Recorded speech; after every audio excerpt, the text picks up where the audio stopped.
Assalamualaikum warahmatullahi wabarakatuh. Di video ini dan di video-video selanjutnya kita akan belajar tentang section 2 di dalam tes TOEFL, yaitu Structure and Written Expression. Di video pertama ini kita akan belajar tentang format dari soal yang diujikan di structure dan format yang diujikan di written expression.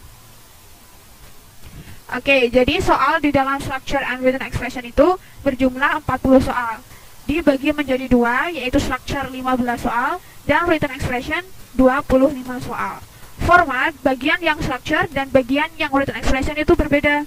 Di bagian structure, nanti di setiap soalnya itu kita akan disuruh untuk membaca satu kalimat.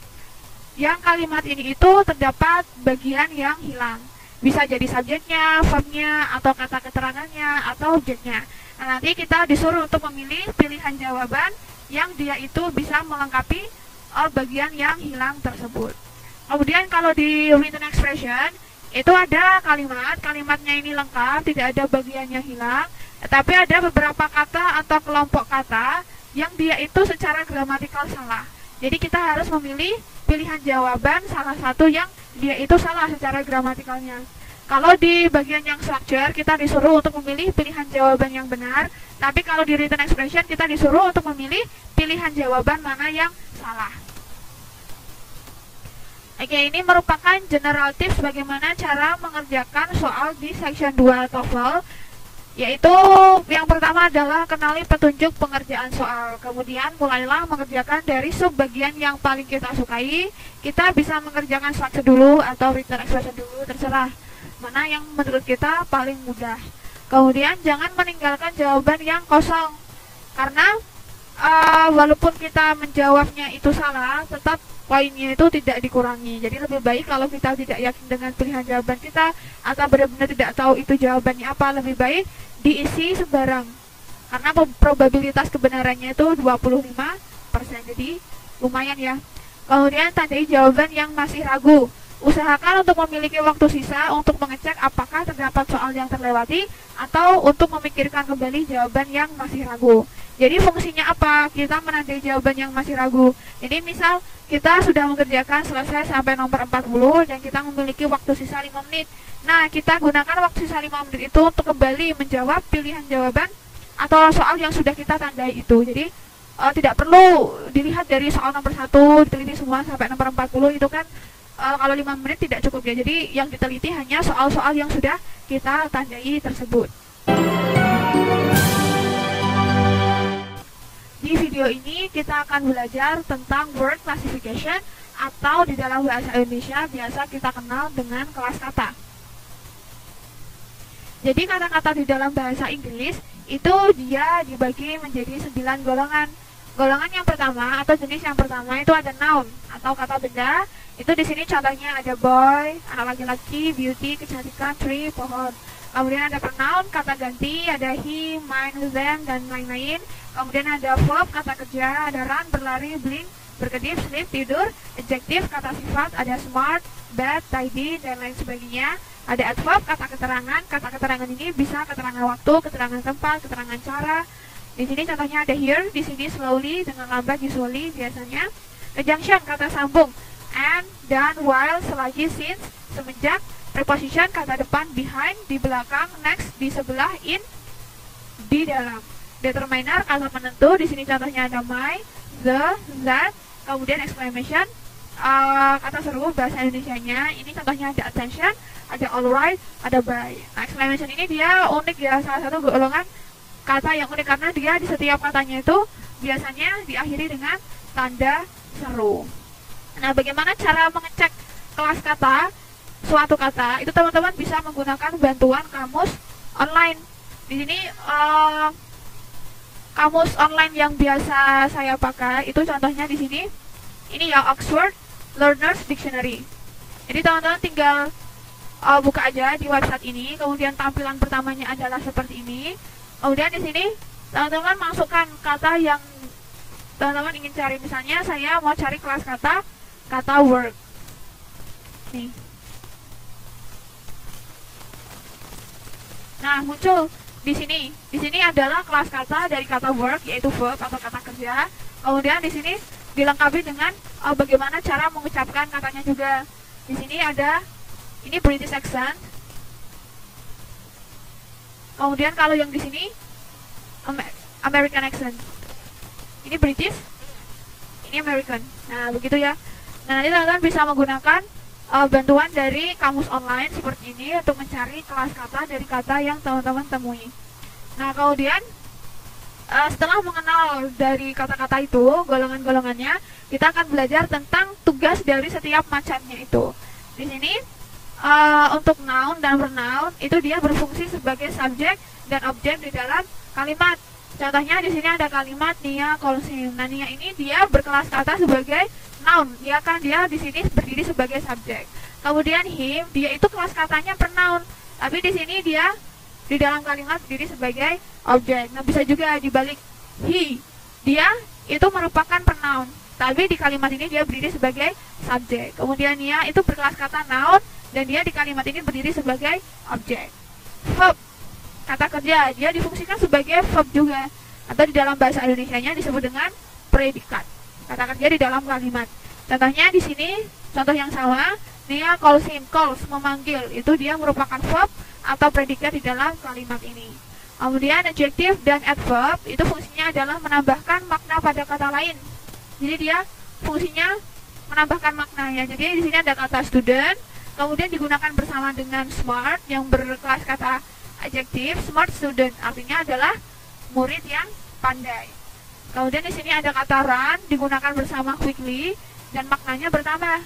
Run quickly, berlari dengan cepat. Conjunction dan preposition memiliki fungsi yang sama, yaitu menghubungkan antar bagian kalimat. Contohnya di sini you and me are brothers. You and me. Kata and di sini dia menghubungkan you sama me. Kalau di sini I study in the room, preposition ini dia menghubungkan the room dengan I study. Determiner fungsinya adalah untuk membatasi makna noun. Kalau di sini adjective dan adverb dia menambahkan makna, tapi kalau determiner itu membatasi makna. Contohnya, this phone is not easy to use. Handphone ini tidak mudah untuk digunakan. Handphone ini. Kalau saya bilang phone saja, itu kan maknanya bisa phone yang mana aja. Umum, bukan phone yang spesifik. Tetapi kalau saya bilang this phone, phone yang ini, berarti itu adalah handphone yang sedang saya pegang atau sedang saya tunjuk yang dia itu berada di dekat saya. Begitu. Jadi ini dia fungsinya adalah untuk membatasi makna sebuah kata benda. Exclamation fungsinya untuk mengekspresikan reaksi seseorang terhadap suatu kejadian atau situasi. Jadi ini merupakan kata ekspresif ya. Contohnya di sini gosh, what an awful smell.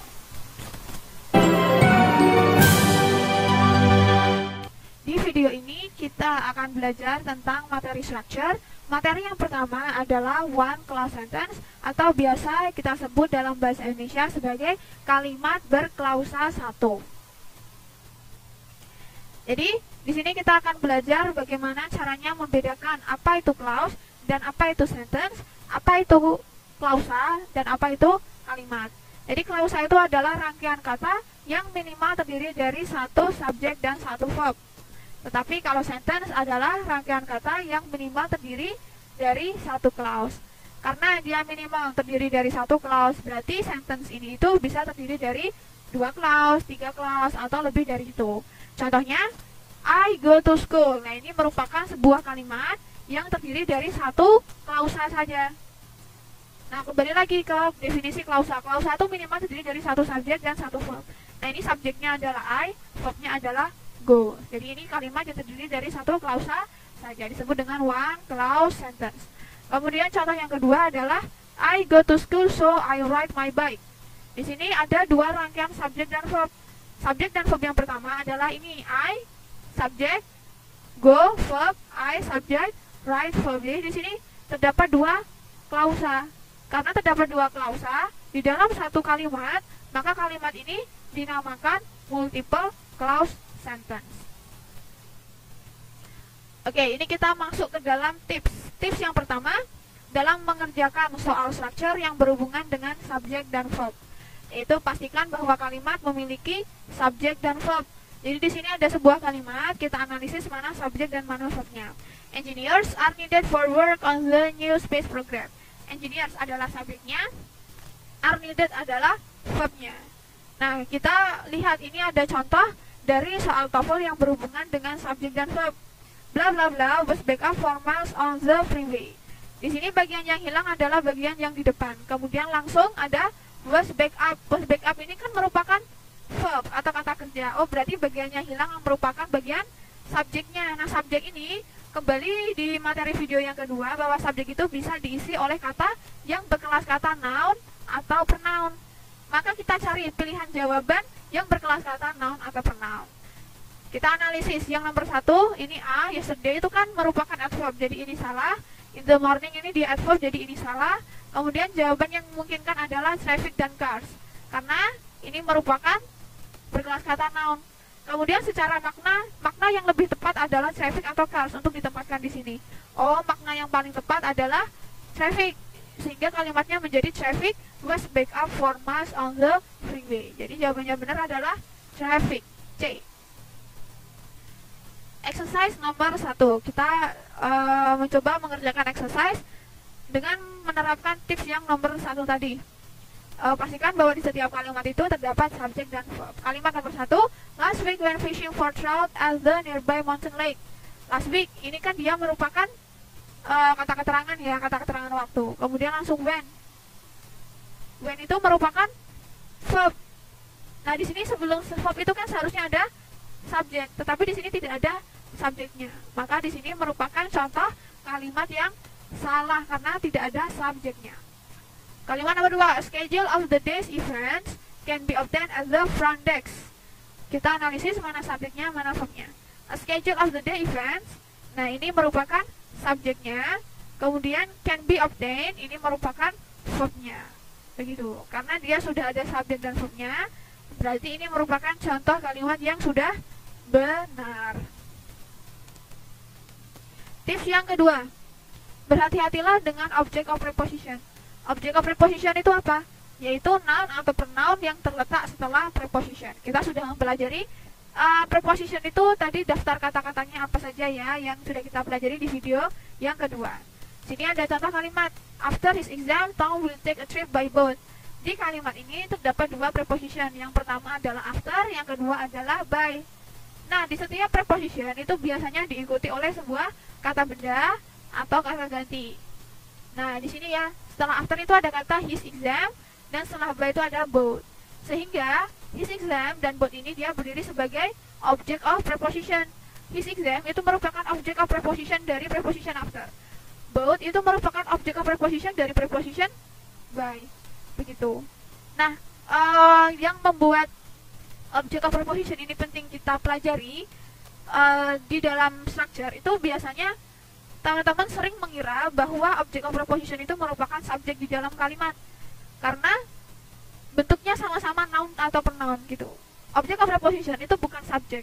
Jadi teman-teman jangan sampai salah mengira. Contohnya di sini ada soal TOEFL, with his friend bla bla bla bla found the movie theater. Nah, di sini bla bla bla langsung ada found. Found ini kan dia verb. Nah, kalau teman-teman mengira bahwa his friend ini sebagai subjek, ini salah. His friend itu merupakan object of preposition dari preposition with.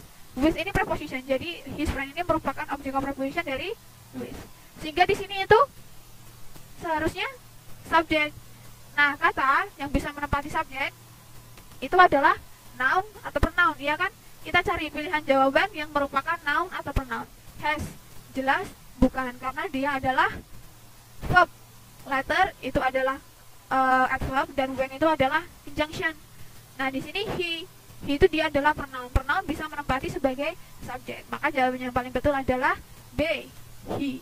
With his friend, he found the movie theater. Exercise yang kedua. The interviews by radio broadcaster were carried live by the station. Coba kita analisis menggunakan tips yang nomor 2 tadi. Di sini di kalimat ini terdapat dua preposition, by yang pertama dan by yang kedua. Setelah by diikuti oleh radio broadcaster, penyiar radio. Oh, berarti radio broadcaster ini merupakan object of preposition dari si by ini. Jadi dia bukan subjek ya. Kemudian by ini diikuti oleh the station. Jadi the station merupakan object of preposition dari by. Kita analisis lagi mana subjeknya, mana verbnya. The interviews by radio broadcaster, interview yang dibawakan oleh penyiar radio itu merupakan subjek, kemudian verbnya adalah were carried. Nah, karena sudah lengkap ada subjek dan ada verbnya, maka ini contoh kalimat yang sudah benar. Kemudian, in the past, in the last possible moment before take off, took his seat in the airplane. In the last possible moment before take off. Nah, ini kan merupakan dia kata keterangan, ya kan? Took itu dia merupakan verb. Nah, sebelum verb itu kan seharusnya ada subjek. Tetapi di sini subjeknya itu tidak ada. Maka ini merupakan contoh kalimat yang salah. Tips yang ketiga, berhati-hatilah dengan apositif. Apositif itu apa? Apositif adalah noun yang terletak sebelum atau setelah noun lain yang memiliki makna yang sama dan umumnya itu ditulis dengan koma. Jadi di sini ada contohnya, Sally, the best student in the class, got an A on the exam. Jadi biasanya apositif itu ditandai dengan 2 koma. Jadi kata-kata yang diambil oleh 2 ini merupakan sebuah apositif. The best student in the class. Siapa yang the best student in the class? Ya, Sally ini. Jadi Sally dan apositifnya itu dia merujuk kepada seseorang yang sama. Begitu ya. Nah, apositif juga bisa terletak di awal kalimat atau di awal dari kata yang ingin dia jelaskan. The best student in the class, koma. Jadi di sini komanya cuma 1. Sally got an A on the exam. Nah, contoh di dalam soal TOEFL yang berhubungan dengan apositif. Bla bla bla, George is attending the lecture. Nah, di sini sudah jelas ya bahwa George ini merupakan apositif karena dia diapit oleh 2 koma. Maka kita harus memilih pilihan jawaban yang dia itu bermakna sama dengan George. Nah, kita analisis. Apakah right now itu bermakna sama dengan George? Kan bukan. Happily? Bukan. Because of the time? Bukan. My friend? Iya, benar, dia bermakna sama dengan George. Jadi kalimatnya jika digabungkan menjadi my friend George is attending the lecture. Jadi jawaban yang benar adalah my friend. Exercise ketiga. The son of the previous owner, the new owner, is undertaking some fairly broad changes in the management policy. Nah, di sini kita cari subjeknya. Subjeknya adalah the new owner. Nah, di sini the son of the previous owner ini merupakan apositif. Ya, yang dia itu memiliki makna yang sama dengan the new owner atau merujuk kepada orang yang sama, ya kan? Is undertaking, dia verbnya. Sudah lengkap, sudah ada subjek, ada verbnya, maka ini merupakan contoh kalimat yang sudah benar. Kemudian, nomor 2, last semester a friend graduated cum laude from the university. Nah, kalau kita baca seolah-olah ini kalimatnya benar, padahal salah. Coba kita perhatikan, di sini ada 2 koma yang mengapit kata a friend, berarti si a friend ini dia sebuah apositif. Ya kan? Kemudian dilanjutkan dengan graduated. Graduated ini dia verb, kata kerja. Kemudian last semester ini kan merupakan kata keterangan. Jadi di sini tidak ada subjeknya. Seharusnya subjeknya itu ada di sini. Nah, jadi ini merupakan contoh kalimat yang salah ya. Bisa dibetulkan dengan last semester George, a friend, graduated cum laude from the university. Begitu ya. Jadi ini merupakan contoh kalimat yang salah karena dia tidak memiliki subjek.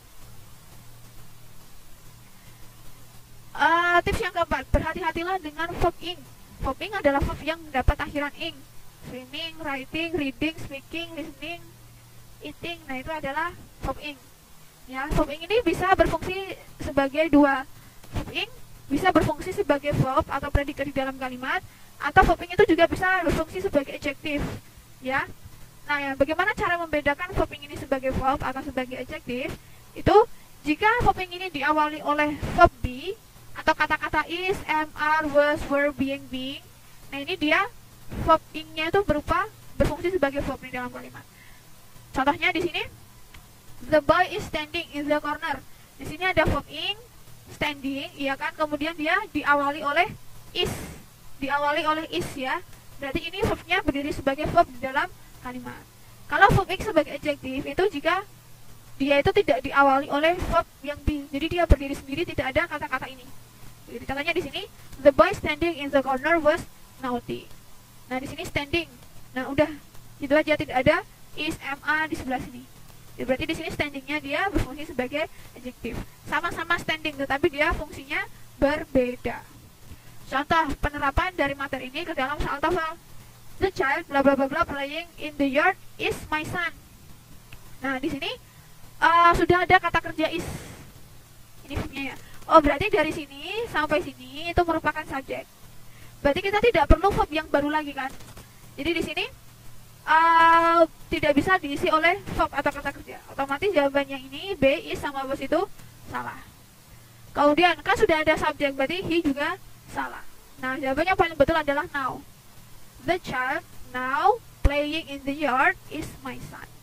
Anak yang sekarang sedang bermain di taman itu adalah anak laki-lakiku.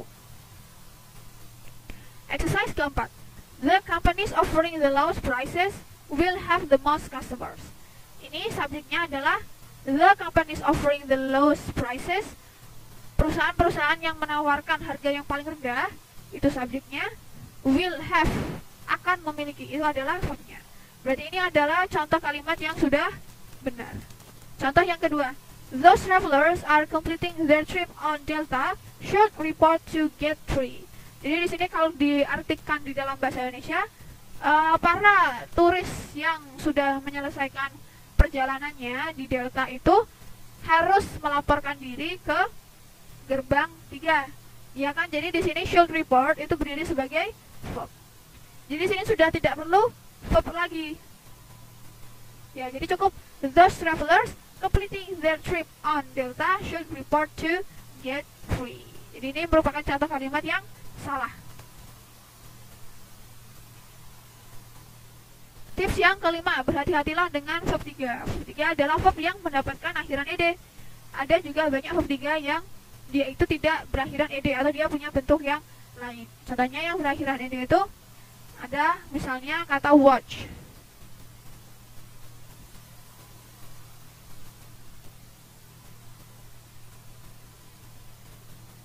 Watch. Nah, dia verb 3-nya adalah watched. Begitu ya, berarti ini adalah kita sebut dengan verb 3. Tapi ada juga yang bentuknya tidak berakhiran verb 3 atau irregular. Misalnya it. Tidak bisa kita akhiri dengan ited gitu, tidak. Tapi dia bentuknya verb 3-nya ada sendiri, yaitu eaten. Begitu. Ya, jadi verb 3 itu dia sama kayak verb ini. Dia bisa berfungsi sebagai verb di dalam kalimat atau berfungsi sebagai adjektif. Ya, adjektif di sini. Kalau dia fungsinya sebagai verb, itu dia pasti diawali oleh kata have yang wujudnya itu bisa have atau has, atau kata-kata dalam keluarga be ini, is, am, are, was, were, being, been ini. Tetapi kalau dia sebagai adjektif, ini dia tidak diawali oleh kata-kata yang satu gerombolannya have ini atau kata-kata yang satu gerombolannya be ini. Jadi dia berdiri sendiri. Contohnya di sini sebagai verb ya. The family has purchased a television. Keluarga itu membeli sebuah televisi. Nah, di sini ada purchase verb 3, dia diawali atau digunakan bersama dengan kata-kata yang satu gerombolannya have, yaitu has. Kemudian di sini ada contoh, the television purchased yesterday was expensive. Televisi yang dibeli kemarin itu mahal. Nah, verb 3 purchase ini dia digunakan sendiri kan, tidak ada have maupun kata-kata yang di gerombolannya be di sini. Jadi ini purchase-nya verb 3-nya berfungsi sebagai adjektif. Contoh penerapan dari materi ini di dalam soal TOEFL. The packages bla bla bla mailed at the post office will arrive Monday. Mailed. Ini kan dia verb 3. Ya kan? Kemudian di sini ada will arrive. Will arrive itu kan akan tiba. Berarti di sini adalah verb juga. Berarti verb 3 di sini itu dia seharusnya tidak berfungsi sebagai verb di dalam kalimat karena dia verbnya itu sudah ada will arrive. Jadi dia tidak perlu diawali oleh keluarganya have atau segerombolannya be ini. Jadi jangan pilih yang A maupun yang B. Gitu. Kalau yang C ini jelas salah ya, karena ini kan pronoun. Tiba-tiba ada pronoun di sini kan salah. Jadi jawaban yang benar adalah just. The packages just mailed at the post office will arrive Monday. Paket-paket yang baru saja di mail di kantor pos itu akan tiba pada hari Senin. Oke, ini exercise kelima. Kalimat pertama, the money was offered by the client was not accepted. Nah, di sini ada kalimat ini kalau kita artikan kan, uang yang ditawarkan oleh klien itu tidak diterima. Was not accepted. Ini adalah verb atau kata kerjanya. Berarti di sini tidak perlu ada kata kerja lagi. Nah, sedangkan di sini was offered. Sesuai dengan materi yang tadi di tips kelima, kalau ada verb 3 diawali oleh has, have atau kata-kata segerombolannya be, itu dia berfungsi sebagai verb. Padahal di sini sudah ada verb. Jadi ini salah ya. Seharusnya was-nya itu dihilangkan supaya offered-nya itu dia berfungsi sebagai adjective. Jadi the money offered by the client was not accepted. Begitu pembenarannya. Jadi ini contoh kalimat yang salah. Kalimat yang kedua, the car listed in the advertisement had already stalled. Had already stalled. Ini verbnya. Kemudian the car listed in the advertisement adalah subjeknya. Ini merupakan contoh kalimat yang sudah benar. Oke, terima kasih. Sekian video pada hari ini. Sampai jumpa di video selanjutnya. MPWNI 2020.